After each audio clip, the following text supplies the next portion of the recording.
What's up, everybody? Welcome to the Box Score, the Box Out Boys instant reaction to the NBA's much-watched game, or for us, the Chicago Bulls playoff run. We were figuring when we started these that this would be the last one, Box Score 4, but we will have another one on Wednesday. Though it is not looking good, Bulls go down 3-1 to the mighty Milwaukee Bucks. Another beatdown at the hands of the defending champs. Joey, let's go to you for your just instant game reactions. What do you think? I mean, not necessarily instant, it was at noon, but you've had some time to sit with it. What do you think? Well, Recap. Yeah, go ahead. things are not looking good. Well, not a good look. No, Bulls just I was saying before we started, right? Like today's game almost felt worse than Friday. Like Friday was just an absolute Bulls laid an egg. It was just a disaster all around. Today's game, there were some high points. Zach was much improved in terms of his scoring. His efficiency wasn't that great, but he was better. Had 13 assists tonight, which was good. yeah, nice. To see. I mean, it's, I guess not great when he leads your team in assists by a long shot. DeMar was a quiet 23 points. Patrick Williams had 20, which was a good thing to see. A lot of that came, I think, late in the game, but still positive. Io came in, had some mojo, hit 2 threes in a row, got him back there in the third quarter, got a little excitement in the building. But just all around, it was kind of the Grayson Allen show. And for a while, at the beginning of the game, the Bobby Portis show. Bobby Portis was hitting some mid ranges just to start the game. Bulls just didn't have an answer for really anything that the Bucks were doing. Almost got a little scuffle there at the end, a little Zach Bobby action. Bobby's kind of a bitch in my mind right now. I am off the Bobby train for a while. Dude, you guys are up like 20. You're up 20 points, man. Like, why are you starting shit? I know Zach kind of had his arm wrapped up, but like, dude, he kind of. I looked at it, he kind of grabbed his arm, Zach. Yeah, he was holding his arm. Bobby tweeted later about like, "Hey man, I was trying to pull away. You can't really tell if that was a joke or not, but like, whatever. You're up 20, like you going swinging at his head like that. Come on, like whatever. I'm gonna do it. Bobby was a bitch because he went after my guy, and I gotta be anti-Bucks for a while. But you know what? All in all considered, understandable. All in all considered, it was kind of good to see some fight. Like, you don't see that out of Zach. Usually it's him, complaining to refs. So it was kind of like, hey man, like, you're getting embarrassed here. Like, show some emotion. Like, get up in someone's face. Like, it's all right. It was kind of fun to see. But yeah, I mean, this was kind of the game that I think we were all expecting to see in the first 3. Like, this was what was expected, right? The Bulls were going to do everything that they could, and they just weren't going to have a shot in the dark. The Bucks look like they've settled into their mojo, which has been kind of their MO the past couple of years of playoffs. They come out slow, and then they get in a groove, and then they just kind of assert their dominance, and that seems to be exactly what they are doing to our poor Chicago Bulls. Chris, your reaction to the game, and I see we already got a comment in the chat, but if you are in the chat watching us, feel free to give us your reactions to the Bulls. I'll give my reaction, then we can bring up the then chat. we'll I love the comment. I can already see it. But the Bulls had 3 guys get double-doubles in this game, with Patrick Williams, Nikola Vucevic, and Levine with 13 assists. This was the game where I see Zach Levine. This was Zach Levine's game. He had 2 threes early. You feel like he's going to go for it. I'm like, oh, this guy's going to go for 40. You can't lose this game. Zach's going to pull us out of this. He's going to do the best he can. He's going to do what DeMar did in game 2. And then he kind of just fell flat. And it really made me lose my faith even more in Zach Levine. And I'm questioning the signing of long-term this guy in the offseason a lot, especially based on this game. So Patrick Williams, kind of a little bit of a highlight. He had a 3 in the corner at one point where I think he hit like every part of the rim, just softly went in. It just felt like a good Patrick Williams corner 3, young guy kind of making shots. Io hit a couple threes. So like Joey said, good to see him getting some more playing time in this game. And that should continue into game 5. Grayson Allen made Kobe White look like he should not be in the league, which I hate. Oh, I hated saying that sentence. That was just so annoying watching Grayson Allen hit threes and look competent all over the court. Look like a guy who is trying to play for a max contract. Unlike the guy we had, he kind of he fell flat compared to him. So like Joey said, it's kind of what we expected. It's still frustrating to see it play out like this. Yeah, I guess big takeaways for me. I think maybe the highest that we got or at least for me, was that car ride into game 3, Joey. I think that was the highest my hype meter got, the most excitement. Those first 10 minutes of that game got pretty high. Coming home from that game, I think reality was settling in, and then today it was just tough to get amped up for this game, especially when the Bulls were in it pretty early for a little bit early in the first quarter, but then it quickly got out of hand, and though the Bulls made a couple of runs, I know they made it interesting, got it down to about 8 in the third quarter. The Bucks answered every run and, quickly ballooned it back up to, 15 or 20 points. So it was tough. I agree with you guys. Zach looked really good early, and then the second quarter just disappeared and wasn't there until I think he didn't have another basket till midway through the third or something, right? Yep. It was something like that. I was very conscious of what you had been saying, Joey. I was watching him off the ball, and that guy does not move when he doesn't have the ball. And it's very frustrating. And I don't know. Yeah, there's just I'm gonna try to be a little bit positive and not just be negative like I normally am. But yeah, I'm not in a good place with what the outlook looking forward with how DeMar performed in the series. I know he had the 41 in game 2, but the rest of the series he did not look very good at all. A lot of the role players that we've been relying on all season kind of really didn't show up. Kobe, Ayo had a couple moments this game too, but again, he wasn't really getting a ton of minutes, so we can't really put too much on him there. But that, and then just kind of Zach's sort of just overall lackluster performance on a, with a contract looming. We will be getting to that more next week, I'm sure. Yeah. But yeah, tough one. I'm with you, Joey. Whelp is probably a good word for it. I mean, it's just a bummer of an ending. We knew this was kind of what was going to happen, what we felt. Bucks are the better team. It's okay. I can live with that. I did not appreciate Grayson Allen going off in 2 games in our own gym. That kind of sucks, but yeah. I got some, well. Go ahead. You had some. So Javonte Green played 6 minutes in this game, 2 points. He had 4 rebounds. He was pretty active, I think, when he came in. He's a high energy guy, going to get boards, kind of just, do his thing. What I was kind of screaming for is Grayson Allen's going off, and whatever you're doing isn't working. Why not put someone like him in on Grayson Allen? I know you're sacrificing offense at that point, and that I think they were down. I mean, they were already starting to get down, but there was no adjustment made again. And I just was really clamoring to see something happen where it was throw something different at him, do something. He's getting all these threes off of these kickouts from Giannis, switch it up, make him have to work for it. And there was just none of that happening. And it's kind of a moment of hey, why not try Javonte on him? He's got some size on him. Probably he's quick. He's going to show you some energy. I know Caruso was probably your guy that would be kind of doing that when Holiday was on the bench, but he went down with the getting elbowed in the face, didn't come back. Who knows what his status is for the next game. Yeah. But yeah, Chris, you said it perfectly. Grayson was everything that Kobe White, we wish Kobe White could be. I was saying compared to what Zach LaVine that's what maybe it was even worse. Yeah. I've got a theory on Zach too. Hey, sorry, 1 second. No, go ahead. I talked to a few people at work, and they're why does it feel like Zach isn't as flashy? He doesn't wow you. And I have this theory that you lose Zach in the game as Zach gets his points usually early. He's not your closer. And I think this kind of goes back to what we've talked about a few times. He's not your 1A player, right? He's a 1B or 2 player. He gets his points early. He comes out and kind of gets settled.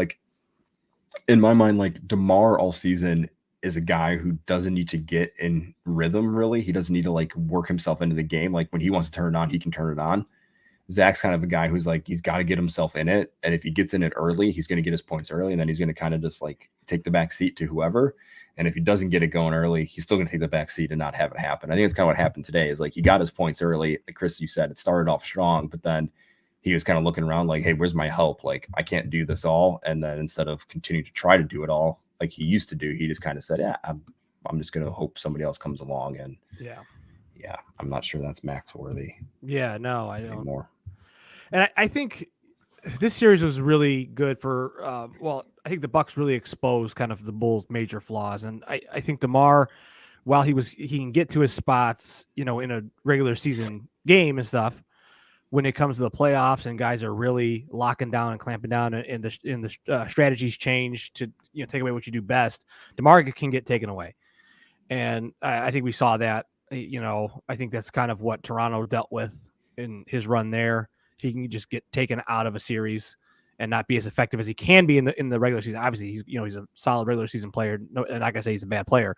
He can be taken away where like a Giannis can't, because I felt like they were doing very similar things to what the Bulls should have been doing. Giannis is getting into the paint and then kicking it out for the threes. Mm-hmm. DeMar was not always getting the ball out. Zach had a lot of assists this game, so he was moving the ball out. But I think that's where their trouble is, and they don't have the three-point shooting just in general around those guys to make them lethal. Because you have that shooting, guys have to stay home. You have a situation where you have a guy like Grayson Allen.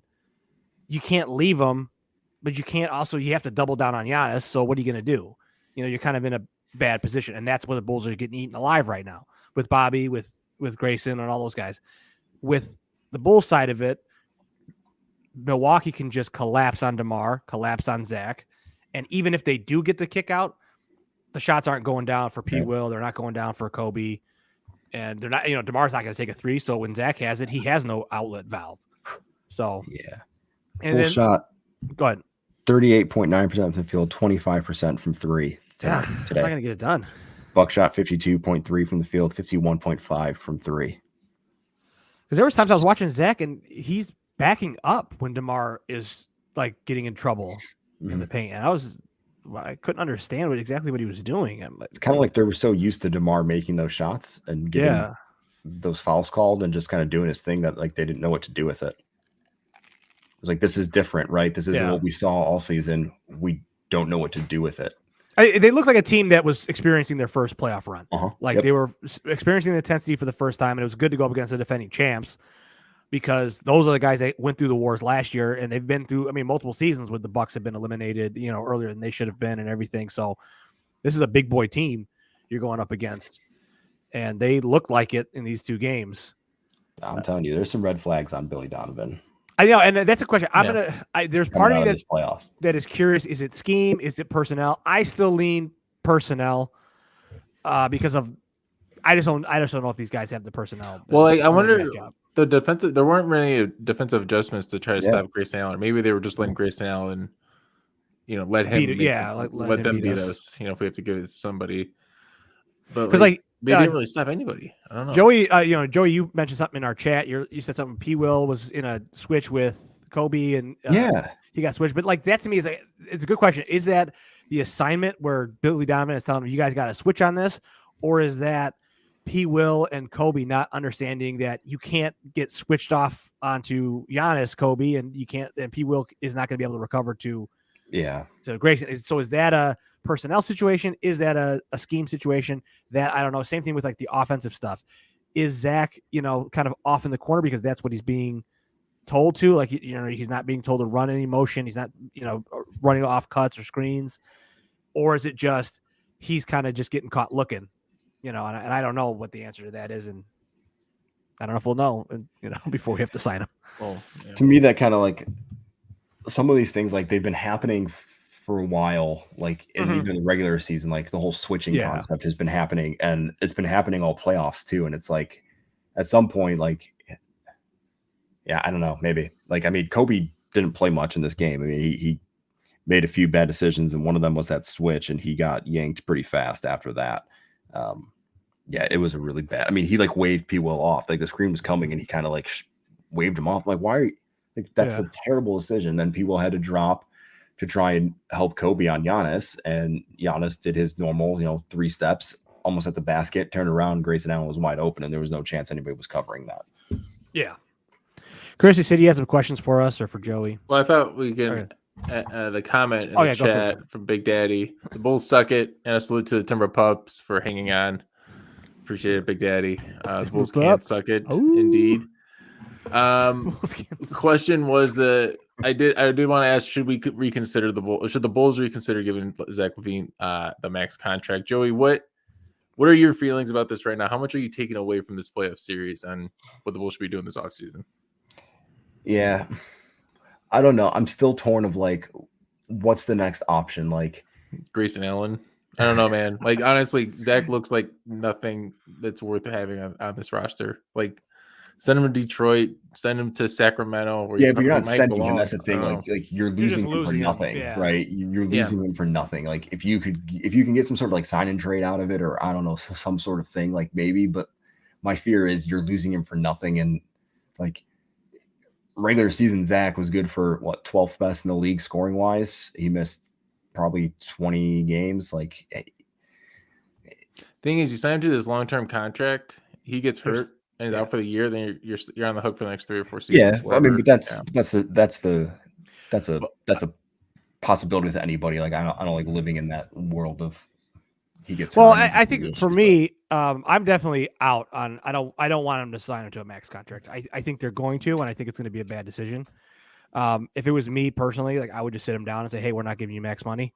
You're going to have to take less because you have not shown that you're a max guy. And if you really are committed to winning, you're going to take less and stay here at the Bulls." I'd be comfortable with what they gave DeMar. They gave DeMar 385, 3 years, like 85 million. Give him like 3 years, and then 100. And then you just roll the dice. You go, all right, but if you're just you have to have your money, you want that max contract, you're going to have to get it somewhere else because I think there is.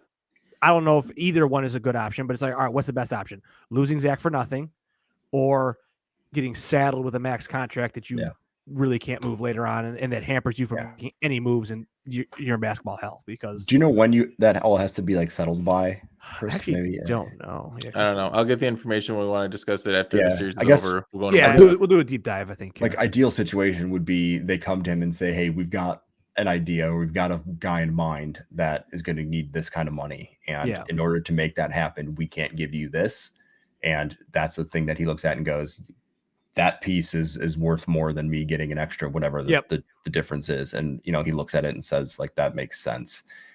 If it has to happen, like, 2 weeks after the season ends, like that's where I think they might say, hey, tough walk. My other concern is, I have PTSD around the Bulls and not giving players money. And it's going to be a tough look. If they don't give them money, it's going to be a tough look. That is a thing that has been around the Bulls for a long time because of Garpax, and this new regime is supposed to be different. And I don't know if I want that stigma for the next 10 years. That's actually kind of funny. We were always begging for them to give him money, and now we have the chance to. It's like, wait, no, don't give this guy the money. But this is my thing. And I think it's two separate things. It could be that, hey, the Bulls should spend money, but it also shouldn't be, hey, let's just waste money. I don't think this guy's a max guy. I don't. Yeah. But Zach has a stigma around the league. I mean, guys like him, like they see him as a scorer, and don't get me wrong, like he's not living up to it right now, but he's the way he's acting for the franchise for a while, like, he came in here, they had a shit team for a long time. Yeah, and he's been a great player. He did his part, so we'll see. I just wish it wasn't this year. I wish it was next. I really do want to see how he comes back next year, because if he comes back next year and looks, takes all this stuff and kind of makes some adjustments himself and looks like a max guy next year, it's going to work out great. I'm just a little worried that he's kind of who he is, and that. Yeah, I think he's going to want his money. Yeah, all right. Other comment from Baskets. Bulls square. I think that was supposed to be an emoji. Appreciate it, Baskets. Maybe a tear. A teardrop. Comments. Maybe a sad face with a teardrop. Last question is trading Vooch priority number one this offseason. He had a couple of good games this series. I kind of like the idea of if Zach takes less money because they traded Vooch to get Ayton. That'd be great. Ayton, that's a pipe dream, but that's the dream. That's the idea. So what's your thoughts on Vooch so far with one game to go? Go for it, Joy. Yeah, I don't know if it's priority number one. I think priority number one is, are your role players the right role players when your stars are struggling? Like, to me, Vooch has kind of shown a little bit in these playoffs that he can do some things. Like, I know he got carved up at the end of the regular season on defense, but like, he seems to be a little bit different right now. And I think that same kind of aggression, if we can just eke it out of him, like it's there. Like, I mean, he had some good looks tonight, some good putbacks. He definitely plays better with his back to the rim. So I don't know if that's priority number one. Like, I mean, I can live another season or two with Vooch around. I don't know if I can live another season or two with,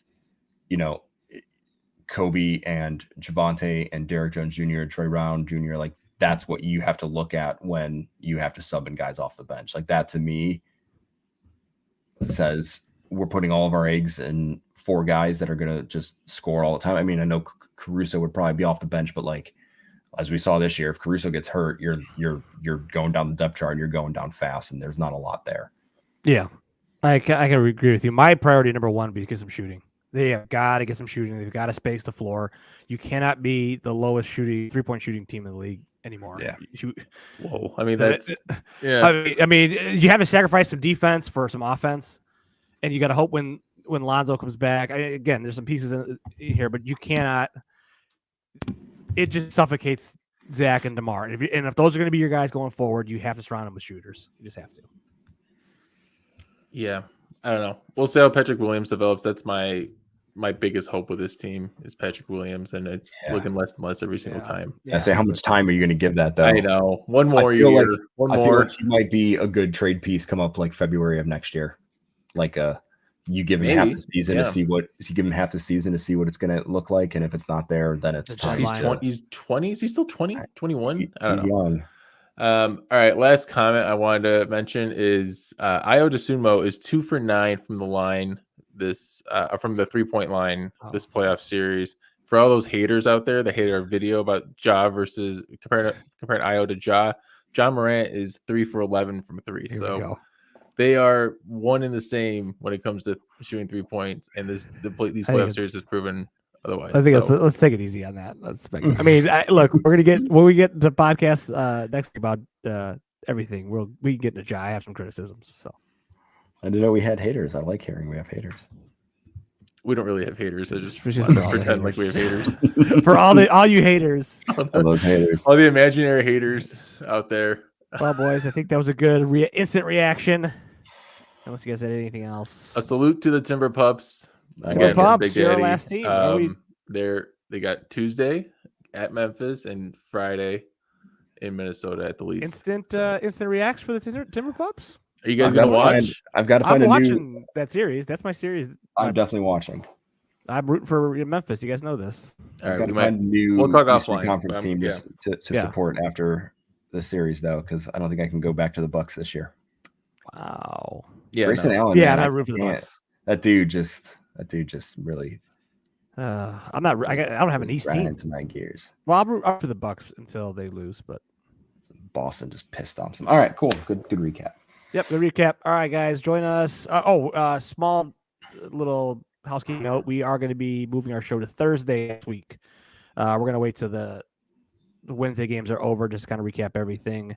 We're assuming it's going to be the end of the Bulls season. So, postmortem. So more in depth, more bummed out boys. Sad boys. Sad boys. All right, until next time, box out.